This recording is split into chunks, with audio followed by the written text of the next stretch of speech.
بسم الله الرحمن الرحیم. الحمد لله رب العالمین والعاقبة للمتقین. الصلاة والسلام على سيدنا ونبينا وحبيب قلوبنا أبي القاسم المصطفى محمد وآله بيته الطيبين الطاهرين وأصحابه المخلصين المجاهدين. إلهي أنطقني بالهدى وألهمني التقوى. قال الله تبارك وتعالى: إنما يريد الله ليذهب عنكم الرجس أهل البيت ويطهركم تطهيرا.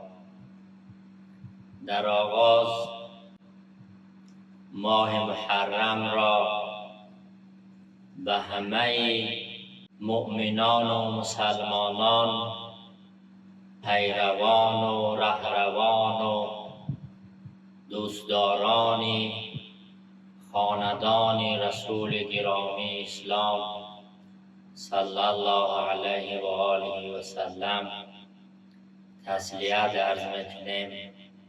امروز روزی 10 محرم است که فرزند و جگرگوشه رسول گرامی اسلام صلی الله علیه و آله و سلم در سال 61 هجری قمری به دست بدترین افراد به شهادت رسیدند و این ماه اندوه و ماه غم و ماه ماتم را به همه شما تسلیت عرض میکنم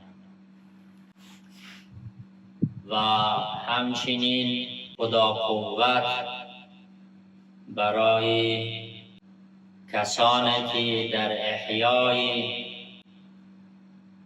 مکتب حسینی و قیام حسینی ادای دین کردند و برای معرفی این خاندان تلاش کردند که مردم با سیره رسول اکرم صلی الله علیه و آله و سلم و خاندان این حضرت بیشتر آشنا شوند. خداوند از همه اینها به خاطر تمام تلاش هایی کردن، خداوند زحمات این خانواده ها را به درگاهش قبول بفرماید. گاه برای شناخت عظمت یک انسان نیاز نیست که صدها جلد کتاب تاریخ بخوانیم.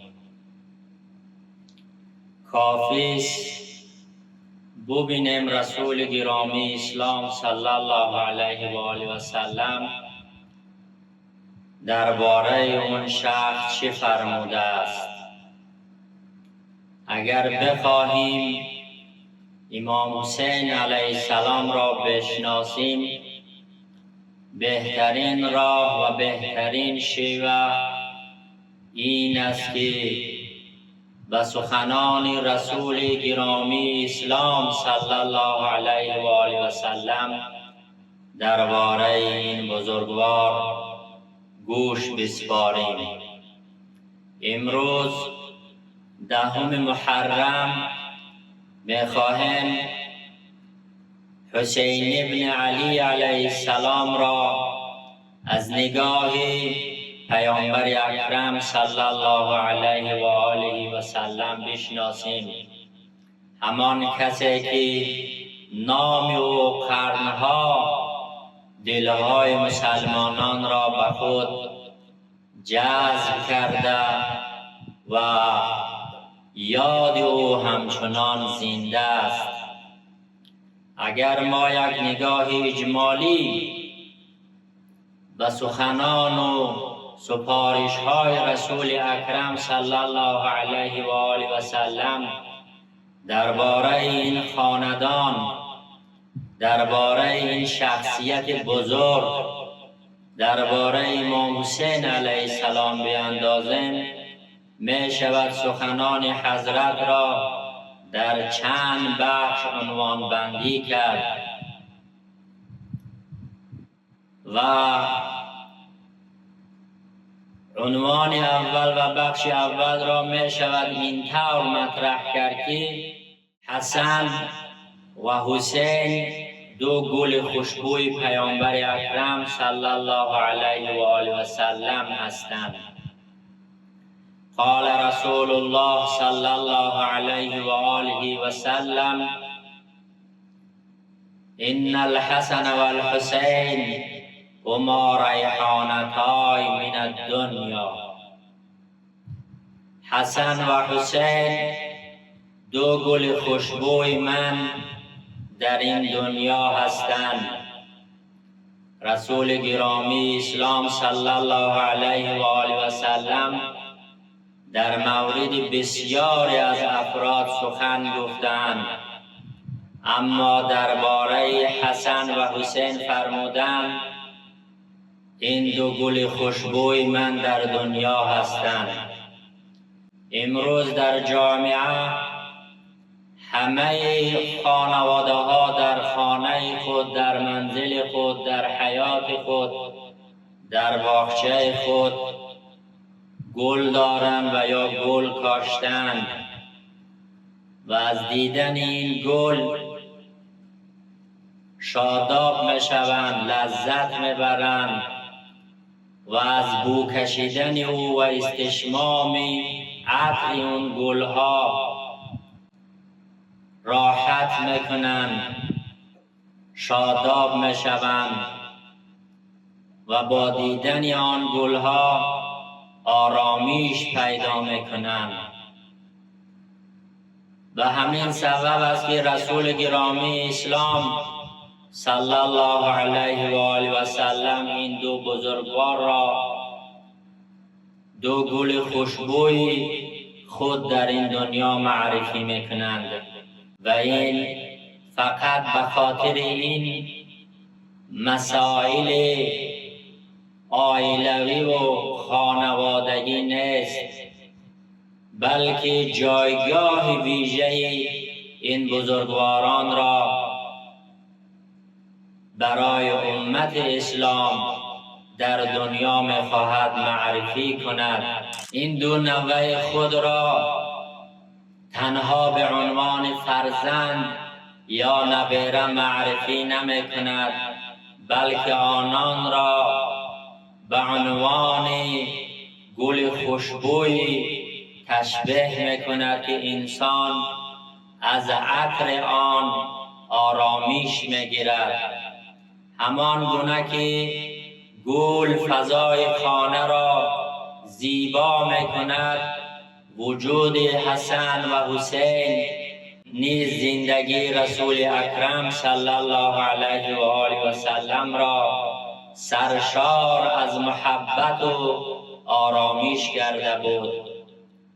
همان گونه که انسان از بوی گل آرامیش پیدا می کند و به آرامیش می رسد، رسول اکرم صلی الله علیه و آله و سلم با دیدن حسن و حسین آرامیش و شاداب می شد و این نشان می دهد که محبت به اهل بیت خاندان رسول اکرم صلی الله علیه و آله و سلم ریشه در محبت خود رسول خدا صلی الله علیه و آله و سلم دارد.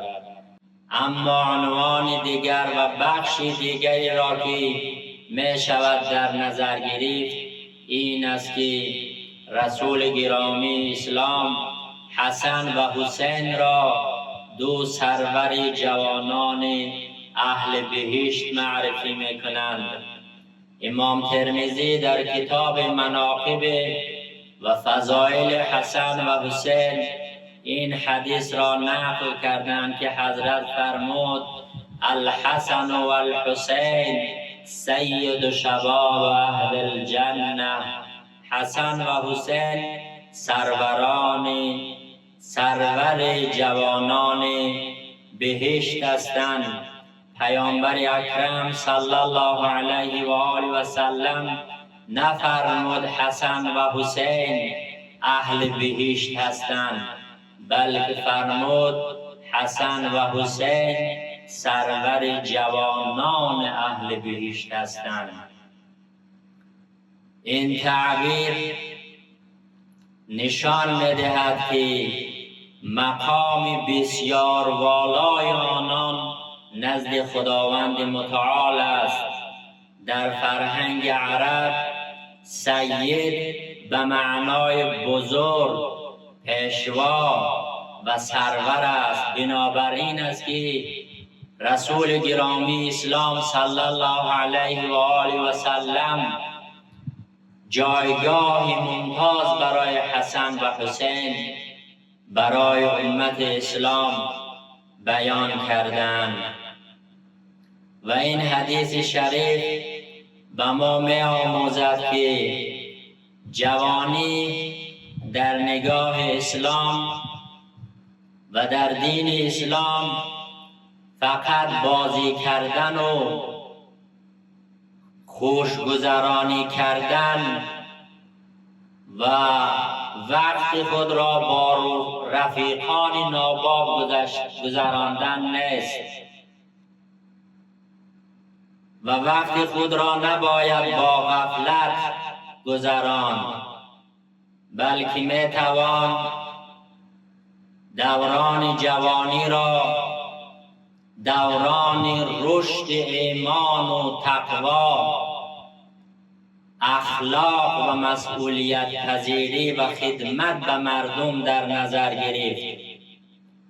و امام حسن و امام حسین نمونه کامل جوانان مؤمن، آگاه، شجاع، متدین و اهل عبادت بودند و پیامبر اکرم صلی الله علیه و آله و سلم آنان را به عنوان الگو برای جوانان و امت اسلامی معرفی میکند و این حدیث مقام معنوی والای این دو بزرگوار را نشان میدهد و پیامبر صلی الله علیه و آله و سلم آنان را الگوی نسل جوان معرفی میکنند. شما ببینید در این دو حدیث شریفه که مطرح شد، یکی این دو بزرگوار را در دنیا به عنوان دو گل خوشبوی خود معرفی میکند و در روز محشر و در روز قیامت و بعد از قیامت که بهشت برین نصیب اینها می شود، خداوند متعال اینها را سرور جوانان اهل بهشت معرفی می کند. و این بسیار مهم است که ببینیم رسول گرامی اسلام نسبت به این بزرگواران چه توصیه های فرمودند و ما پایبند به توصیه ها و سفارش های رسول اکرم باشیم. در بخش بعدی می شود این عنوان را در نظر گرفت که هر کس مرا دوست بدارد حسن و حسین را نیز دوست بدارد. نقل شده است که روز رسول گرامی اسلام در مسجد همراه اصحاب خود مشغول نماز خواندن بودند. در رکعت آخر نماز در وقت سجده امام حسن و امام حسین وارد مسجد می شوند و دوان دوان به سمت رسول اکرم صلی الله علیه و آله و سلم می آیند و در حالت سجده هر دوی آنها به پشت رسول گرامی اسلام سوار می شوند و از روی شانه و کتفشان بالا می آیند و گفتند رسول اکرم سجده را کمی طولانی کردند و بعد از تمام شدن نماز گویا اصحاب نسبت به عمل کرده این دو طفل و این دو خردسال ناراحت و ناراضی بودند که چرا در وقت نماز خواندن بر پشت رسول اکرم صلی الله علیه و آله و سلم برآمدند. گویا می‌خواستند نوعی آنان را تنبیه کنند یا سخنی گویند یا تذکر دهند به آنها که دیگر این کار تکرار نشود. بعد از اینکه صحابه ها نگاه های مختلف به این دو کودک و طفل میکردند و رسول گرامی اسلام این صحنه را مشاهده کردند و میکردند، خطاب به اصحاب فرمودند من احبنی فلیحب هذین، هر کس که من را دوست بدارد این دو طفل را نیز باید دوست بدارد. این حدیث تنها سفارش رسول اکرم صلی الله علیه و آله و سلم به محبت دو کودک حسن و حسین نیست، بلکه اعلام جایگاه آنان در نزد امت اسلامی است که رسول خدا فرمود محبت خود را که رسول خدا صلی الله علیه و آله و سلم محبت خود را با محبت حسن و حسین گره میزند و میفرماید اگر کسی ادعای محبت رسول خدا صلی الله علیه و آله و سلم را دارد باید محبت حسن و حسین را نیز در دل داشته باشد.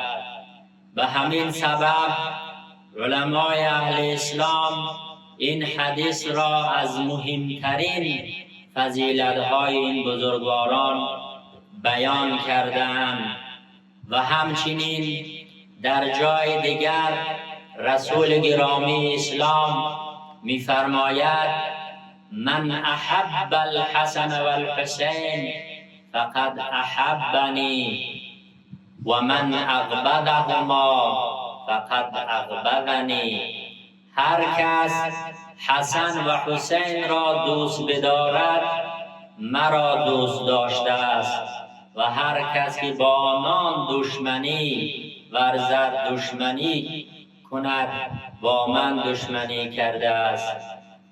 پیامبر اکرم صلی الله علیه و آله و سلم محبت خود را با محبت حسن و حسین پیوند میزند به گونه‌ای که دوستی آنان را دوستی با رسول خدا و دشمنی با آنان را دشمنی با رسول خدا صلی الله علیه و آله و سلم معرفی میکند. و این بیان به ما می آموزد که نسبت به این خاندان و نسبت به این بزرگواران ما تأمل و دقت بیشتر داشته باشیم. اگر محبت اهل بیت در دل انسان جای بگیرد رفتار او کردار او نیز رنگ و بوی اخلاق نبوی و اخلاق حسنی و حسینی را در کردار و رفتارش مشاهده میکند. و بخش دیگری که می شود آن را با این عنوان در نظر گرفت این است که خداوند دوست بدارد کسی را که حسین را دوست بدارد. باز امام ترمذی در کتاب خود در مناقب حسن و حسین این حدیث را نقل کرده است که حسین منی و انا من حسین، احب الله من احب حسینا. حسین از من است و من از حسینم. خداوند دوست بدارد هر کسی را که حسین را دوست بدارد. بخش اول حدیث معلوم است که فرمود حسینو منی، حسین از من است، به خاطر آن که حسین نبیره رسول اکرم، فرزند و جگرگوشه این حضرت هست و از نسل رسول اکرم صلی الله علیه و آله و سلم است. اما شارحان بیان کردند که در بخش دوم چرا رسول گرامی اسلام فرمود و انا من حسین، من از حسین هستم. معنای این سخن این است که راه و پیامی پیامبر اکرم صلی الله علیه و آله و سلم به وسیله حسین حفظ شد. حسین تنها فرزند خاندان رسول اکرم صلی الله علیه و آله و سلم نبود، بلکه نگهبان ارزش‌های پیامبر صلی الله علیه و آله و سلم بود و نگذاشت سنت و سیره رسول اکرم صلی الله علیه و آله و سلم تغییر کند. به این خاطر است که رسول اکرم صلی الله علیه و آله و سلم فرمود و انا من حسین. و در ادامه حدیث می‌بینیم که فرمود و احب الله من احب حسینا. محبت امام حسین تنها یک علاقه خانوادگی نبود، بلکه محبتی است که انسان را به خداوند متعال نزدیک می‌کند. از این رو علمای اهل اسلام این حدیث را برجسته ترین و بزرگترین فضیلت برای امام حسین علیه السلام دانستند و این را برای امت اسلام مطرح کردند، بیان کردند. این جمله به ما نشان می‌دهد که محبت حسین نزد خداوند ارزش بزرگی دارد. چرا؟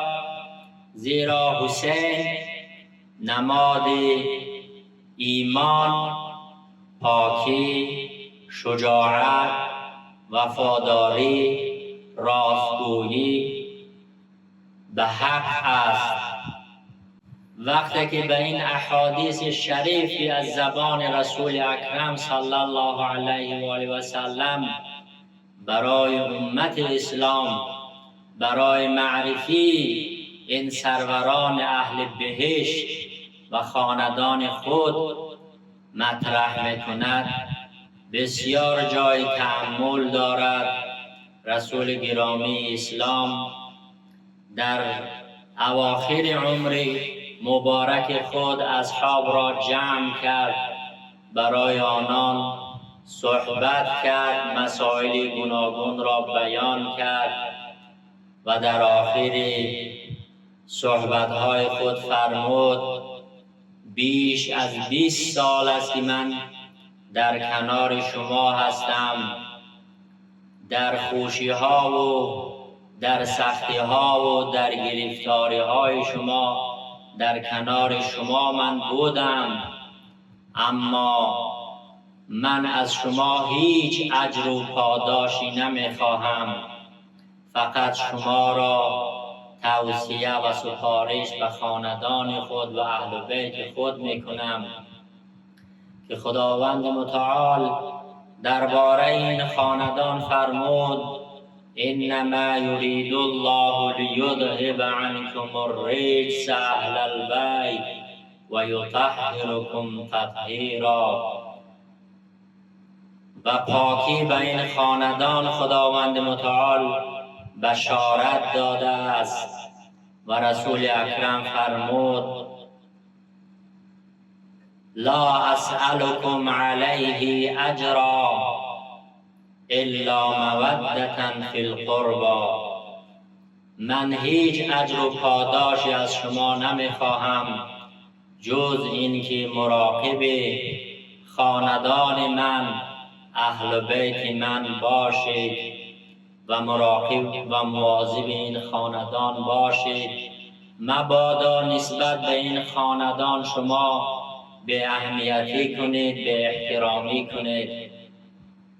رسول گرامی اسلام نگاه به امت اسلامی کرد و خطاب به امت خود این حدیث شریف را فرمودند که امام مسلم در صحیح مسلم کتاب فضائل صحابه این حدیث شریف را آوردند که رسول گرامی اسلام فرمود اذکرکم الله فی اهل بیتی، اذکرکم الله فی اهل بیتی، اذکرکم الله فی اهل بیتی.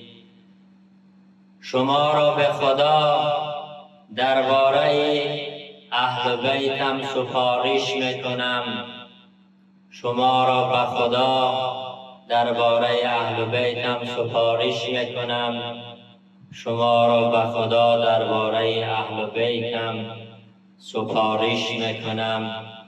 این حدیث شریف آخرین سفارش پیامبر اکرم صلی الله علیه و آله و سلم به امت اسلامی است. هنگامی که انسان در آخرین روزهای عمر خود و در روزهای پایانی عمر خود سخنی را چند بار تکرار میکند، نشان میدهد که آن موضوع اهمیت ویژه‌ای دارد.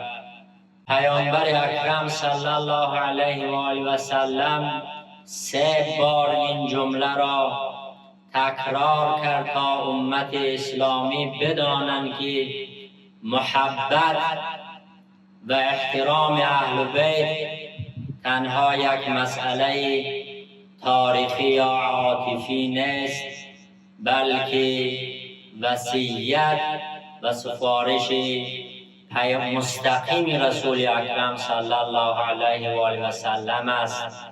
و رسول گرامی اسلام صلی الله علیه و آله و سلم این جمله را بارها تکرار کردند تا اهمیت آن را نشان دهند. اهل بیت نزدیکترین افراد پیامبر بودند و بیش از دیگران از اخلاق او آگاهی دارند و درباره این خاندان در مورد علی ابن ابی طالب علی مرتضی فرمود انا مدینة العلم و علی بابها.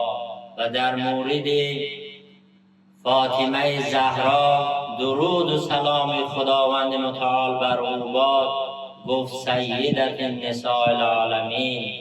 و در مورد حسن و حسین فرمود این 2 گل خوشبوی من در دنیا هستند و در بهشت 2 سروری اهل بهشت هستند و سفارش کردند که شما را به خدا درباره اهل بیتم سفارش میکنم. اما در روز 10 محرم که امروز ما و شما در روز 10 محرم قرار داریم، امام حسین علیه السلام وارد کربلا شدند و یکی از اصحاب خود پرسیدند اینجا کجاست؟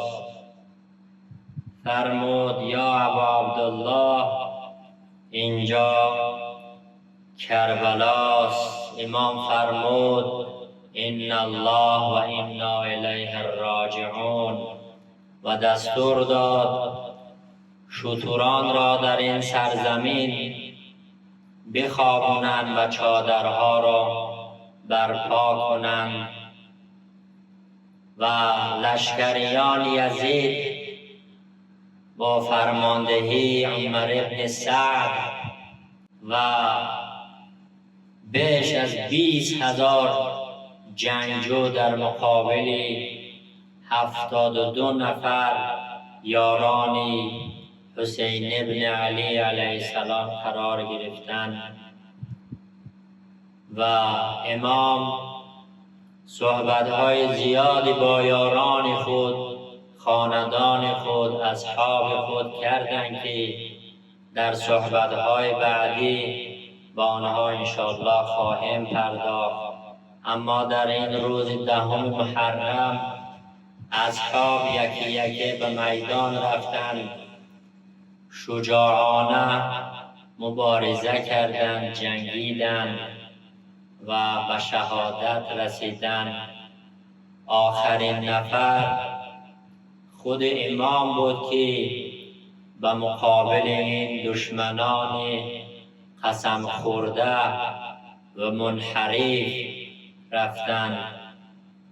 اول آنها را امر معروف و نهی از منکر کردند.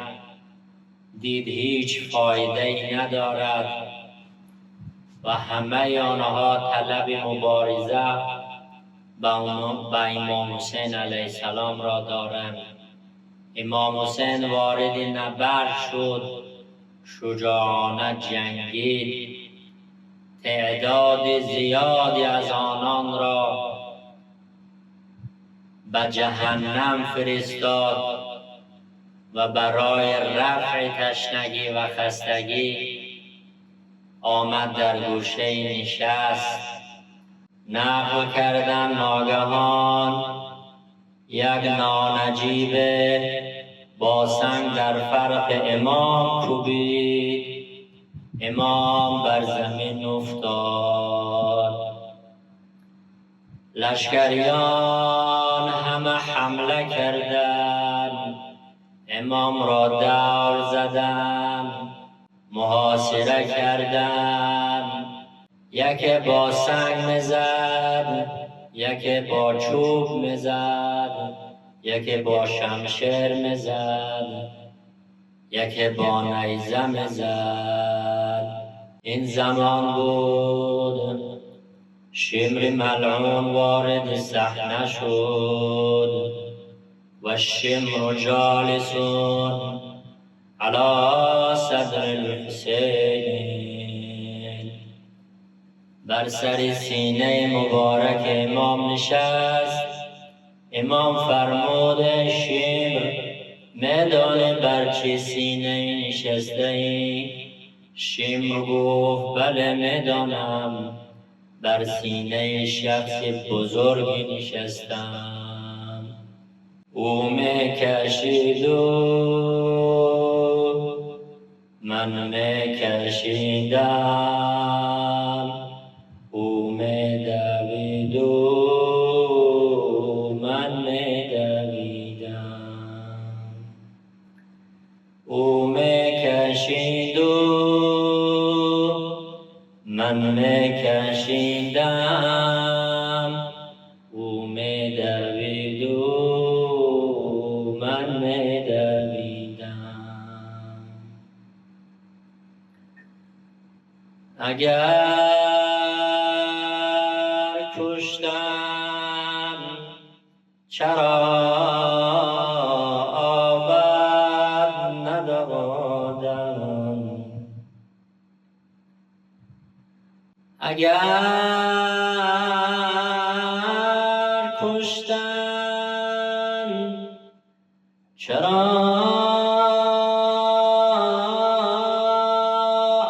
آبد ندادم؟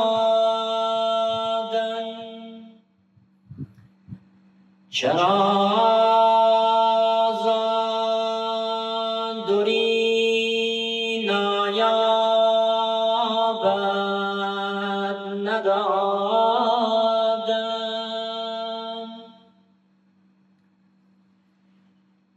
اگر کشتم چرا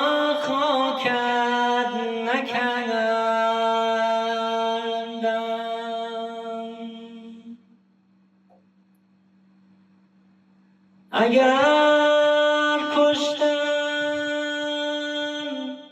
چرا خاکت نکردن، کفن بر جسم سر چاکت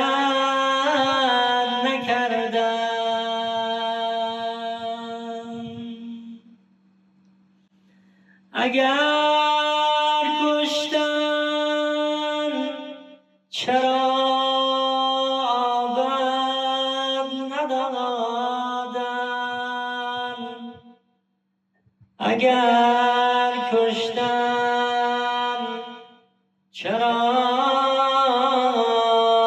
خاکت نکردن، اگر کشتن چرا مویت کشیدن، چو گرگان پنجه بر رویم کشیدن. برادر جان سلیمانی زمانی،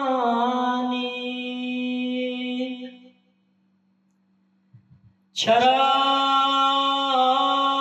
انگشت و انگشتر ندانی،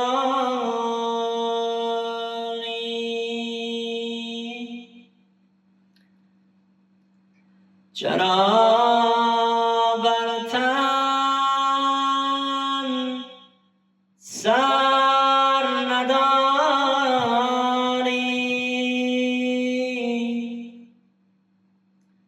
چرا بر تن سر نداری.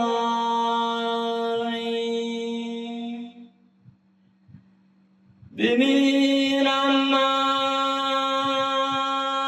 مگر مادر نداری،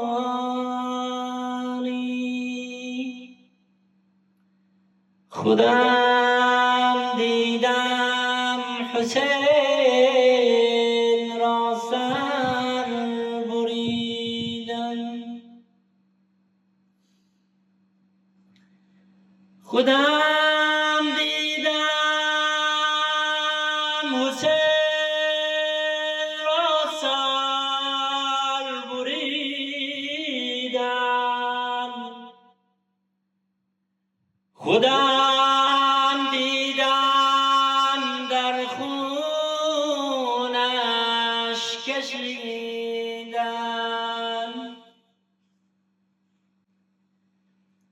خودم دیدم گلوی اصغرم را، خودم در بر کشیدم اکبرم را، حسین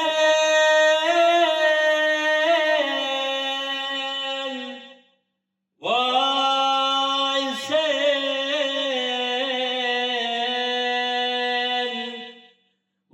وای حسین.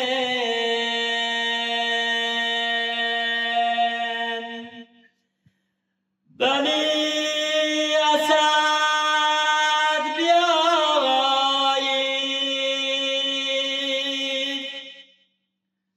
بنی اسد بیایید، با خود کفن بیاورید،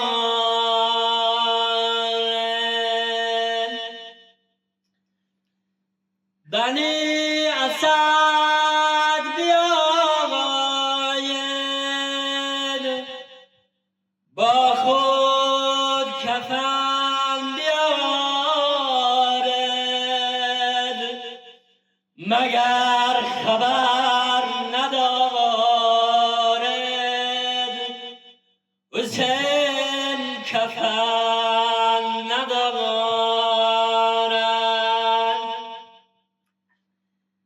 بنی اسد بیایید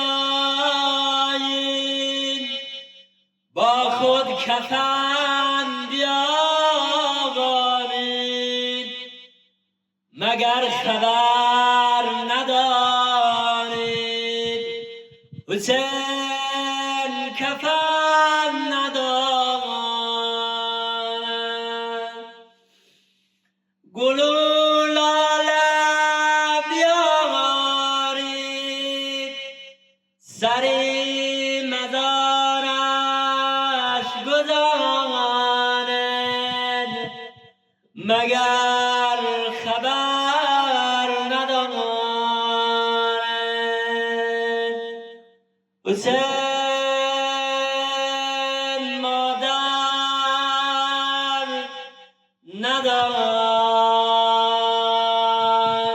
ندارد گل و لاله بیارد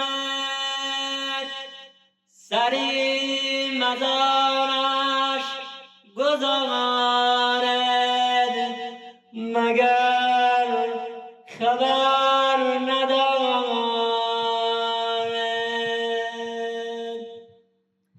حسین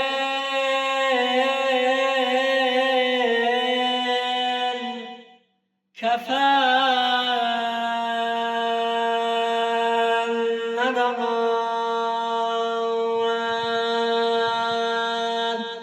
الا لعنة الله على القوم الظالمين اللهم اغفر المؤمنين والمؤمنات والمسلمين والمسلمات والسلام عليكم ورحمة الله وبركاته.